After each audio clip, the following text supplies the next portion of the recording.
Hello there, and welcome to this session for Cyber Back to School. This session is titled Zero Trust Security for Your Azure Tenant. So, my name is Alan Kinane. I'm a Microsoft MVP in the Azure and security categories, and I'm based out of Dublin, Ireland. Please feel free to connect with me after the session. You'll find me blogging on azurealan.ie, and you can connect with me on LinkedIn and on Twitter or X. So for this session today, I have an agenda that covers zero trust security. Then I'm going to talk about some ransomware risks. I'll talk about cryptojacking risks on Azure. And then I'm going to tell you how you can reduce that blast radius if you do get breached.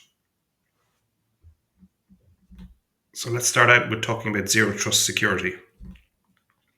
When it comes to zero trust security, there are always three core principles. And these are to verify explicitly, use least privileged access, and assume breach. So we'll delve into each of these topics in a little bit more detail over the coming slides now. First of all, I want to talk about what are the common security risks and why it's so important to secure your Azure tenant or any public cloud service. So Azure, as I'm sure you'll know, is a self-service platform. You provision the services you want and consume as much as you need to use. You don't need to order any items individually. It's entirely up to you to pick and choose what you want. So it's very important that you secure that and determine the access levels that you want or that you want to give out to engineers or anyone who's going to be working on that platform. So too much access to services and data can be a bad thing in Azure. It means you're giving people permission to provision whatever they want, and that may be something outside of their remit. Services that they don't need to go near, for example. So it's important that you have a good understanding about who has access to an Azure platform and if they still need access on a continual basis. Maybe you've got a contractor or some third party that only needs access for a short, limited amount of time. Do they still need access when they're finished? And do they need that amount of access that you provisioned? We don't want to give someone too much access. So we only want to give least privilege access. So it's just enough for that person to perform the duties that they require. And of course, we need to be aware of bad actors and look out for ransomware attacks, viruses, and fraud attempts. So when it comes to public cloud, compute resources are a particular target for cybercrime. Compromised compute resources can be used to mine cryptocurrencies like Bitcoin. So it's not uncommon to come across a hijacked subscription, which means a bad actor has gone in, taken access of that subscription, and deployed a number of coin miners, be they virtual machines or other compute-related resources. And compute resources are expensive. And if you think about all of those Azure regions that you would have access to on a self-service basis, that's quite a lot of compute cores that you can deploy globally. And very quickly that will rack up to a very expensive bill if you were compromised. So to mitigate this, we want to verify explicitly. So multi-factor authentication is now the absolute minimum. And this is actually going to be enforced very soon by Microsoft in October of this year. You will not be able to access the Azure platform without using multi-factor authentication. But that really should be the minimum standard. MFA should be used by all users nowadays, not just administrators who are accessing portals. Multi-factor authentication is not a silver bullet solution. There are ways that this can be compromised through things like MFA fatigue, social engineering, or man-in-the-middle attacks. And these attacks are getting more and more sophisticated over time. So when using MFA, we want to recommend using the Microsoft Authenticator app. This is the most secure way to use multi-factor authentication. We don't want to use text messages or SMS anymore. The Authenticator app is a more secure approach to this. And we should enforce things like number matching and show the application name as part of the push notifications. Include a geographic map. So when a user is using their Authenticator app to verify their logins, they can see the location that their login is coming from. They can see the application that they're logging into.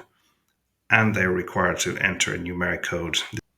And this prevents things like MFA fatigue by requiring that user to input a change in numeric value every time they authenticate.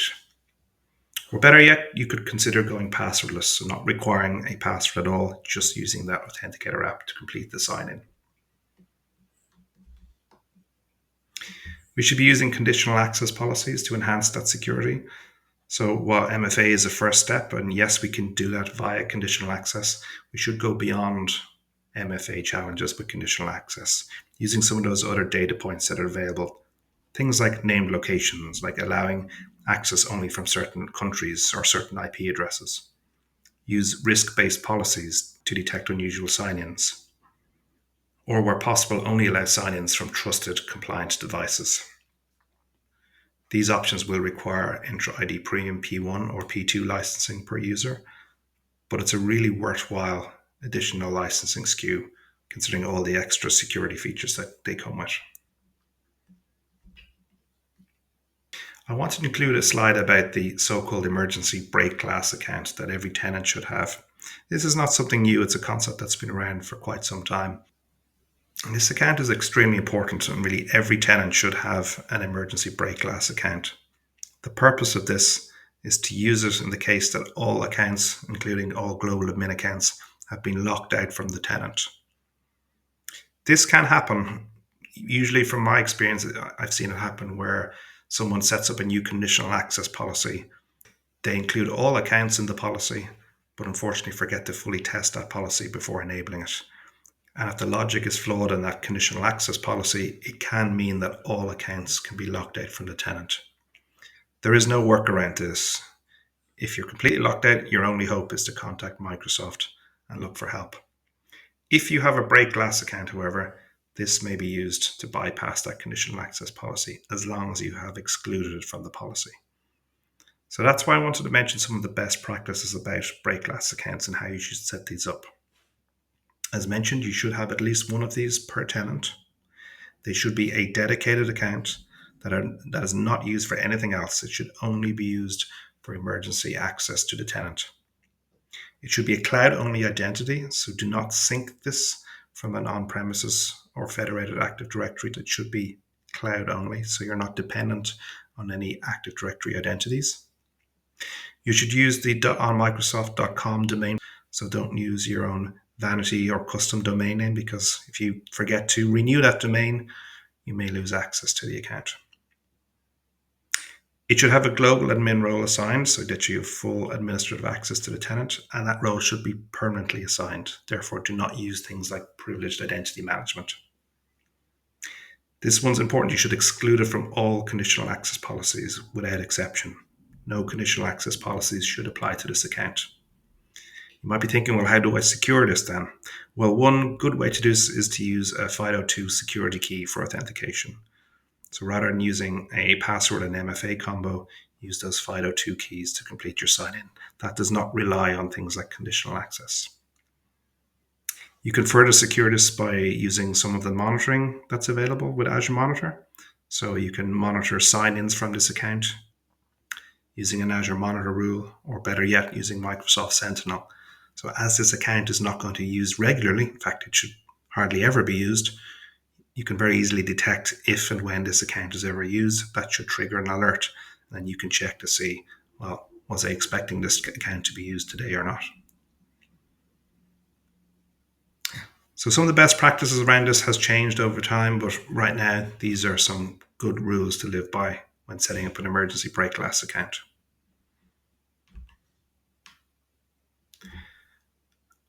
Another common principle is just enough access. This is where we start to use things like role-based access control for assigning access roles to your Azure identities. These roles should apply to all identities, so not just for human users like you and I who are signing in to Azure services. They should be used for things like automation accounts as well. You should always use least privilege access, so avoid overuse of the owner and contributor roles. You should really only have a maximum of 3 owners on your Azure tenant. Contributor can be used a little bit more frequently, but again, just be aware that you don't always need to give people full contributor level access.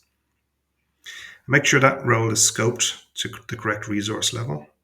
You can separate your workloads by using different Azure subscriptions for different environments, or break your applications into different resource groups and set the scope at the resource group level if that's all that's required. ORBAC role assignments do inherit down to child resources. So remember, if you do set an ORBAC assignment on, let's say, the subscription level, Anything beneath that, such as the resource groups and the resources, will inherit those permissions. And don't get too granular with this. So you don't want to get too clever and try to set these roles at the individual resource level. That's like setting permissions on files within a file share. It gets almost impossible to maintain that. So I would say start at the resource group level. And if you need to go higher, you've always got subscriptions, and then you've got management groups above that if required. But resource groups are a great way to separate out different applications and assign permissions at the application level that way. For full environments, I usually suggest subscriptions.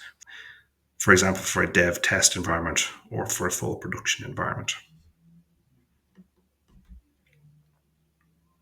In addition to this, we've got just-in-time access. So I mentioned briefly privileged identity management earlier on, and this is a great tool that you can use to provide access, but on a time-bound basis, so that you're not permanently assigning someone access, you're giving them access just for a period of time that they require it for. So to use this, you make users eligible for those elevated roles, and these can be things like global admin roles, or they can be Azure roles like a contributor role. Users can then come along and request access for a period of time, maybe an hour, maybe 8 hours. That can go through either an automated approval process or a manual approval process via workflow. Once access is granted, that user has that access for that period of time only. When that time period lapses, then that permission is removed again afterwards. And this is all fully automated, so there's no manual intervention required. You don't have to remember to remove the access afterwards. Now, this is an Entra ID Premium P2 license, and it does need to be signed per user who's using privileged identity management and per user who will be approving privileged identity management. This does also unlock quite a useful access review feature as well. And that can be useful for doing audits on who's got access to what resources periodically. And that's my next point, reviewing access periodically. You will find over time access control becomes stale. You'll probably find you're going to be continually adding users, maybe owners or contributors to your Azure subscriptions. As mentioned before, only have a maximum of 3 subscription owners where possible. But if you find you keep adding contributors to your Azure subscriptions and revoking them when they don't need it anymore, you'll almost certainly forget to do it for some users at some point in time. So their access becomes stale. Maybe those users don't even work for the organization anymore. Maybe you'll have guest accounts, third parties, contractors who come in to do a piece of work, and then when they're finished, their access does not get removed. This is inevitable. Access does get stale over time. It's a manual exercise to obviously remove that access if you're not using something automated like privileged identity management. But we should be at least making sure that we're only giving users the required amount of access that they need, so that just enough access role that they require to do their work. If we can use privileged identity management to automate that just-in-time access, that's a great process to give them automated control just for the amount of time they need. Otherwise, you're going to have to do a manual review and make sure maybe once per quarter that you remove access to users who no longer need that level of access. You can also use something called Azure Lighthouse, and this is particularly useful if you're working with multiple customers because it's a tenant-wide delegated access service. So rather than you using local accounts on each customer tenant, you can use your own set of credentials on your partner tenant and use this to get delegated access into your customers' tenants. And this can be a different level of access for different customers. You can really tailor this to your exact needs. The security side of it is handled by your own home tenant. So if you're a Microsoft partner and you've set up your own partner tenant with great security, multi-factor authentication, conditional access, that's what's used to authenticate, because you're logging in using your own partner's credentials and using those to get delegated access to your customers' environments. This is really good from a governance point of view because you've got that audit trail that your credentials are being used to sign into each of your customers. They can see exactly who's signing in. So this is a really powerful way to control access to multiple customer tenants from a central location.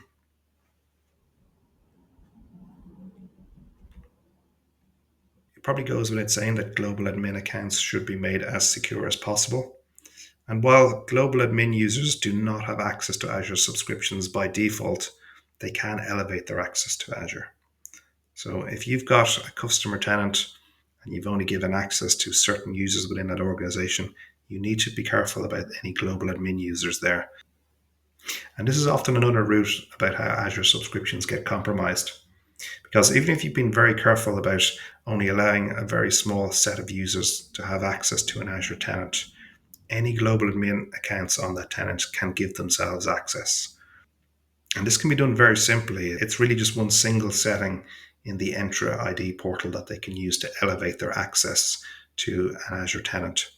Once they hit this toggle and sign in, they can grant themselves as an owner to that Azure subscription, and then they've got full access to it. So while you might already be enforcing something like multi-factor authentication for all users, global admin accounts, it's really super important that they're as protected as they possibly can be. So do take extra note and extra caution for global admin users. We're now going to move on to some ransomware risks. And we'll talk about how we can prevent ransomware on existing resources.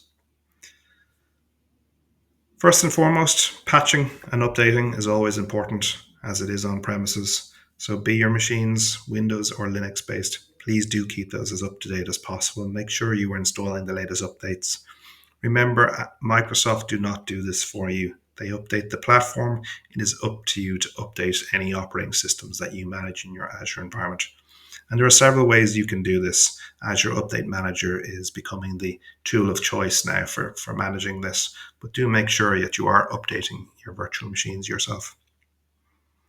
You should have some anti-malware software, and there's probably none better than Microsoft's own Defender for Endpoint. This is built in as part of Defender for Servers, Plan 1 and Plan 2. And again, this can be really easily automated through Defender for Cloud. You can enable this for your virtual machines and even push it out automatically straight from the Azure portal without even logging on to the machines. This is a really effective endpoint protection tool to protect you against malware threats. You should avoid using public endpoints where possible. Nowadays, we've got private endpoints for pretty much every platform service that's available on Azure. And in cases where we need to use public endpoints like IP addresses, please do make sure to lock those down, particularly when it comes to remote access, for example, over RDP or SSH protocols. You should be using Gen 2 Azure virtual machines nowadays. These come with a feature called Trusted Launch, and that comes with many sub-features such as Secure Boot, Virtual TPM, virtualization-based security, and it has integration for Defender for Cloud as well. There's no additional cost for Gen 2 virtual machines, and you will find many Windows-based operating systems now support this in Azure. So when you're creating your new VMs, you should really look to use those Gen 2 images and enable that trusted launch feature. It does give you a much better protection against the likes of rootkit attacks that will try and get into your virtual machine before it actually boots into the Windows operating system. The final point here I wanted to make is to use a cloud firewall. So this is something that a lot of people overlook. They feel that it's not a necessary thing in Azure, but it's really important to ensure that you are using a firewall. It's no different to your on-premises setup. If you want to have that full deep packet inspection on layer 7, it is crucial that you have a firewall. And you've got two options. You have a cloud native Azure firewall option, or you can use a third-party network virtual appliance. So as I mentioned, it is important that you have a firewall. Firewalls provide you with that north-south and east-west traffic control. And you should make sure to route all of your traffic through the firewall, not just traffic going in and out of the internet, but all traffic moving laterally within your Azure environment across your virtual networks. And that can be achieved quite easily by using a hub and spoke network model. In the hub network, which sits in the center of your environment, that's where you place your firewall, and all your various workloads sit on spoke networks that are peered to the hub network. And then you can very easily use user-defined routes just to send all of the traffic that's destined for the internet or on premises or wherever it needs to go. Just send that via your firewall as a next hop, and that will do all the traffic filtering for you. So firewalls give you that deep packet inspection on the application layer. If you're not using a firewall, you might be using something like network security groups, which you should be using anyway, along with a firewall. But just remember, network security groups only go up to layers 3 and 4. So they don't give you any application layer inspection. Definitely better than nothing and good to use in tandem with a firewall, but it's certainly not a replacement for a firewall. So let's take a look at the two firewall options we have in Azure now. Starting with Azure Firewall. So this is a cloud native firewall. It's a platform as a service. You don't need to manage any infrastructure with this. It's really designed to auto scale and be highly available by design. So the great thing about this is that there's really zero maintenance with it. All you really need to do is set up the configuration and the policies that you want. After that, Microsoft maintain it for you. You don't have to worry about additional nodes, about scaling. It will be highly available by design, and it will handle whatever traffic you can throw at it. So this will give you layer 3 to layer 7 inspection through traffic filtering and threat intelligence. It's a great option if you're doing your deployments via infrastructure as code, because all of those policies can be put into code format. And if you need to make any changes to those policies over time, which you will, you can just put that into the code and push the changes out. It can be managed at scale with Azure Firewall Manager. So if you're managing multiple firewalls across different regions, that can be all done centrally through Azure Firewall Manager, which is a great way to manage your policies across multiple firewalls. And there are 3 SKUs available today: basic, standard, and premium. And as you can imagine, they come with different features the higher up the table you go, and they come at different price points depending on your requirements. The alternative to this is a network virtual appliance. So this is something you'll find in the Azure Marketplace. And these are third-party appliances that all the top firewall vendors will have. So it's essentially a virtual machine or a number of virtual machines that you can deploy into your Azure environment, and they will act as a firewall. They typically come with more features than Azure Firewall. These have been around a lot longer, and because they're infrastructure as a service, they just have a lot more features built into it. You do have to manage it, however, so the same as you would with an on-premises firewall, you'll have to manage all of the updates, reboots, and so on yourself. Usually they're licensed through BYOL, so you'll purchase an annual license subscription from your preferred firewall partner and apply that on an annual basis through a software key. They can be deployed as a single instance or more commonly in a highly available setup where you've got at least 2 nodes, usually as an active passive failover cluster. The cost for this, well, you've got some Azure consumption costs, and that's usually 1 or 2 small Linux-based VMs, some storage and networking costs, and then you'll have the cost of that annual firewall license. And this is a very popular option, especially if you've got a preferred firewall partner that you've used for many years. So if you're using them on premises, you might want to use their equivalent appliance through the Azure Marketplace. So when we're talking about ransomware, you probably think, well, I'm okay, I've got backups. So worst case scenario, I can always restore my data from backups. But you need to ask yourself, are you sure you've got backups? When was the last time you actually checked those backups and ran a test restore? So while backups will get you out of jail in most cases, you need to make absolutely sure that that backup data is intact and that it's not encrypted and that you can restore from it. So you've got a few options here that you can look at. Nowadays, we do have backup data immutability in Azure. So both recovery services and backup vaults have a immutable option, which means if you set this, those backups cannot be changed. They can't be edited or deleted. And these will stop bad actors from coming in and changing the retention profile or deleting your backups altogether. And you can use a lock setting to make sure that can't be changed by anyone, including yourself. For using third-party backup solutions that may be backup to Azure storage accounts, these also have immutable storage policies for blob storage backups. So please do have a look at these options. These can be absolutely crucial in making sure that your backups are fully intact by making them immutable. And some customers do actually require immutable backups from a compliance standpoint. So those options are there. Just please make sure that you're aware of them and know how to use them. Now we're going to talk about something called cryptojacking and what the risks of that are if you've got an Azure subscription. So cryptojacking is the unauthorized use of someone's computer or their device to mine cryptocurrencies without their consent or knowledge. And cryptomining itself is the process of using computers to solve complex mathematical equations in order to verify records and transactions on something called a blockchain network. And by doing this, you actually get rewarded with cryptocurrency in return. So this is how cryptocurrency is actually generated and how you can actually profit from that.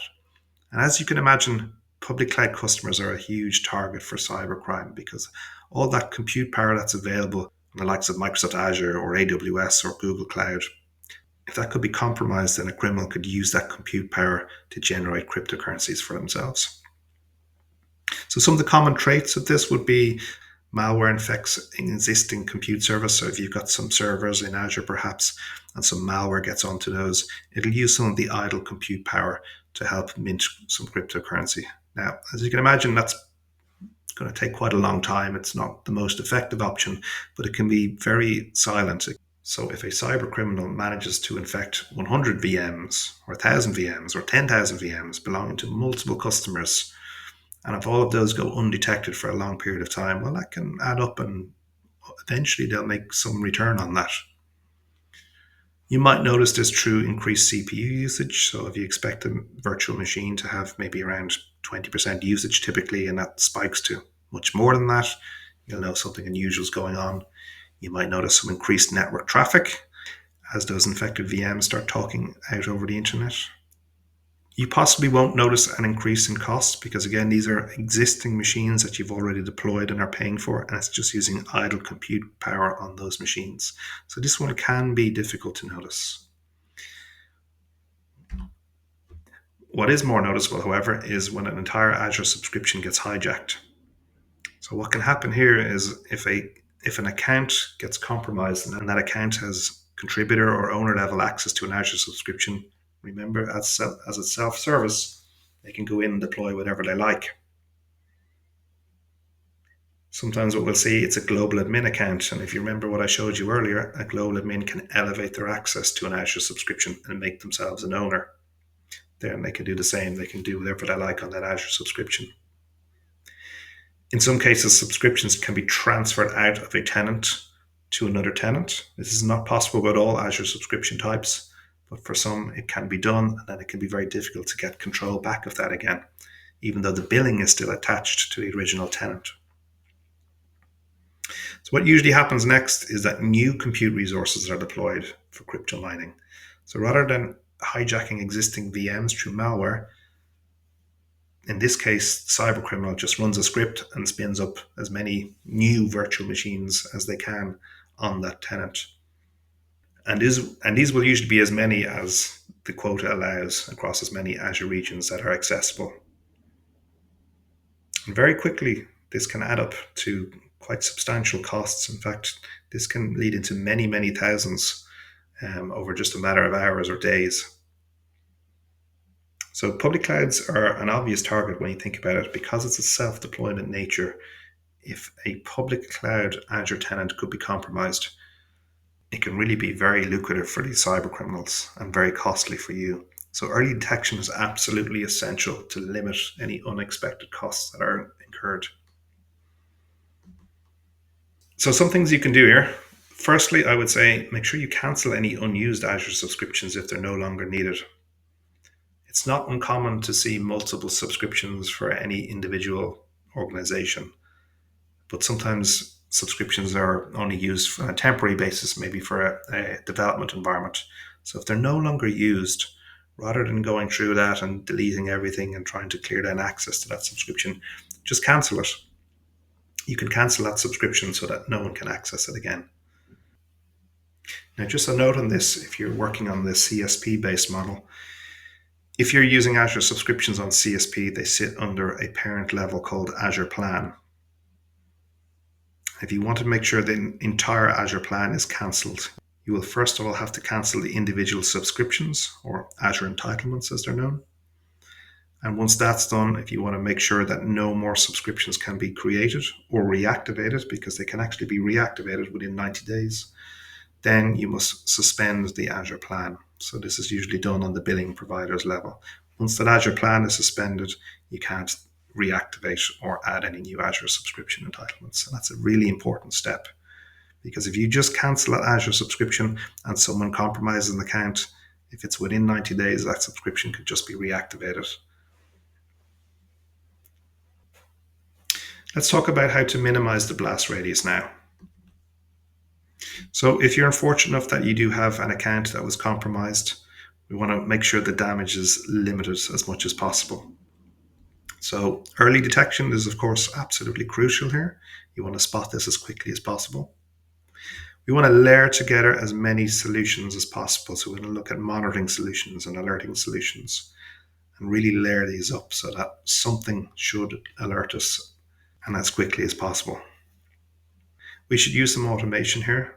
So we're not completely dependent on humans to spot this, but we shouldn't be fully dependent on automation because automation can be disabled and automation can break. So sometimes over time, automated solutions stop working for various reasons. So don't be completely dependent on them.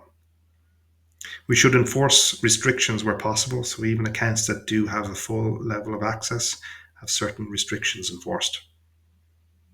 And just remember, some of these solutions could potentially be disabled by a compromised account. If they've got enough privileges, they can disable some of these solutions.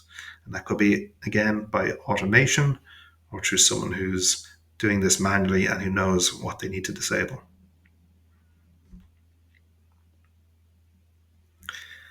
I mentioned earlier that certain subscription types can be transferred to other tenants. And this is something that doesn't usually happen very often. So I would normally recommend to disable this from happening. Again, that's not to say this can't be undone with an account with enough privileges, because a global admin user can change these settings. But I would say to disable the ability to transfer subscriptions to other tenants and only enable this if you ever actually need to use this. So this can be done, as you can see on screen, in the subscriptions blade within the Azure portal. You can permit no one to transfer subscriptions out of the tenant or into the tenant. So I would set these to permit no one and only enable this if and when you think this will be needed in future.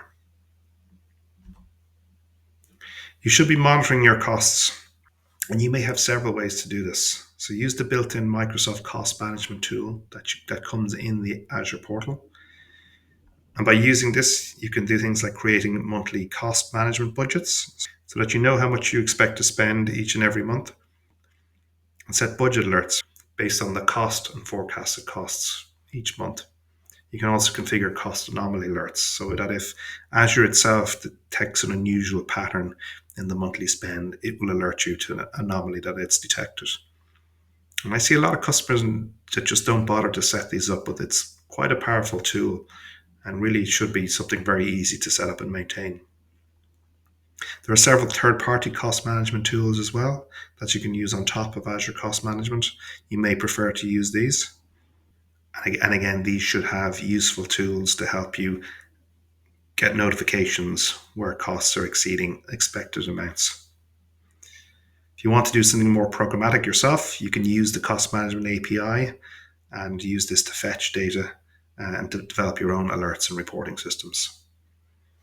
If you're purchasing indirectly through the CSP channel, your billing provider should be providing some kind of a billing tool to you. And what you want to do here is make sure you're making use of that system. Don't wait for your monthly invoices to arrive.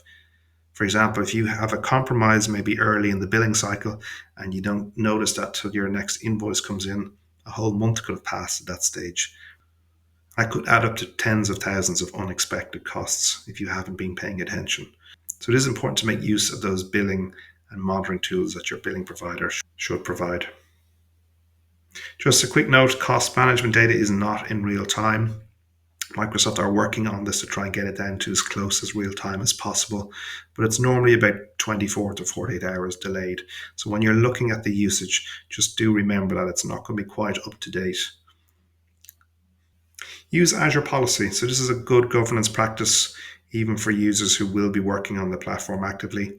You can make use of deny policies to enforce guardrails so that certain resource types can't be deployed or certain regions can't be used. So some common examples I would see would be restricting deployments to preferred Azure regions only. So if you're working perhaps in Europe, where I am, you might restrict to North Europe or West Europe. Or if you're working in the UK, you might restrict to only the 2 UK regions. You might want to restrict certain VM SKUs You're never going to deploy those really expensive M series VMs. Just block them. You can prevent new resource groups from being created. You can enforce naming conventions. So if new resources attempt to be created automatically, it won't work unless they comply to your naming convention. Require certain tags on your resources. So these are useful things to do anyway, but they can help with fraud detection and fraud prevention. You can use resource locks in your environment. So use the read-only resource lock to prevent new resources from being deployed. And you can use Azure policy to deny certain types of resources from being deployed. Create notifications on the Azure activity log if new resources are created. Or use a logic app to send you a notification based on an event grid trigger if new resources are created.